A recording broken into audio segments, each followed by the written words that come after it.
Many years ago, there was a poor fellow in New Orleans, Louisiana, whose wife died. And it happened they were apart from each other, and he got a call and was asked to come down to the morgue to identify her. The morgue was the St. James Infirmary. So he went, he saw her, and this is what he sang. I went down to that St. James Infirmary. I saw my baby there. She was stretched out on that long white table. She was so cold, so still, so bare. And he had the blues, and he called that the St. James Infirmary Blues. And that's all he wanted to talk about or sing about, were the blues.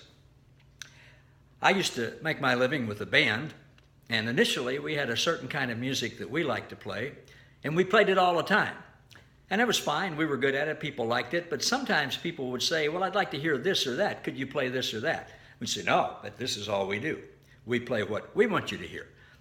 Well, we found out we would get a lot more work, a lot more jobs, and make people a lot more happy if we not only played what we liked, but if we also played some of what they liked too. Now, unfortunately, we as people, and I'm talking about myself now, you probably are included, we tend to want other people to hear what we want them to hear. We've got something that's on our mind, it's all about me. I want you to hear what I've got to talk about. Doesn't make any difference what you want me to talk about or what you need. I want it to be a win situation for me. If it's win-win for you, good. But if it's not, if it's just win for me and lose for you, hey, I'm happy, I get what I want. Don't we sometimes live life that way? But it may not be what you need to hear. You may not need to hear the blues today. You may need to hear something else. The real win-win situation is when I get to talk about to you what you need to hear. Now, you and I don't always know what we need to hear. I mean, we may sometimes think something is wrong, we may think something is a problem, we may focus or fixate on something, when in reality, it's something else that's triggering that where the real problem is. So if I really want a win-win situation, if I want to help you, if I want to tell you what you need to hear, and neither you or I may know what it is, how do I find out what that is? I ask God.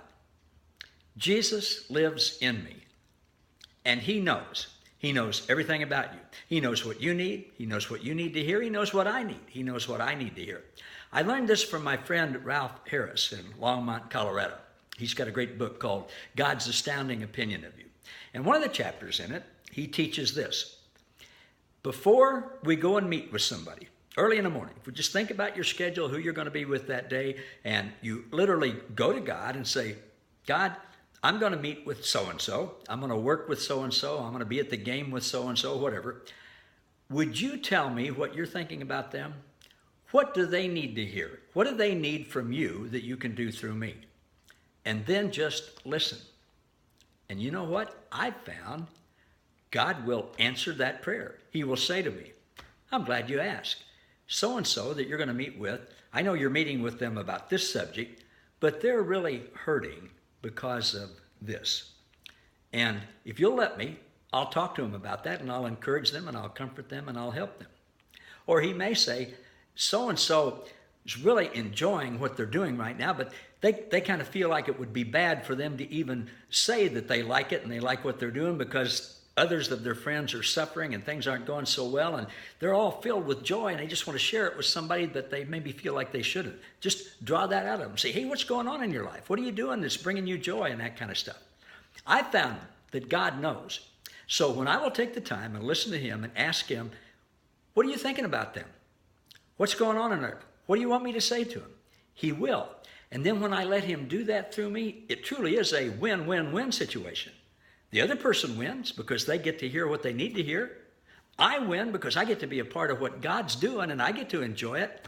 And God wins because that's what he wants to begin with. So rather than having people hear what we want them to hear, let's listen to God and let him tell us what he wants them to hear because he knows. Thanks for watching. See you next time. Bye-bye.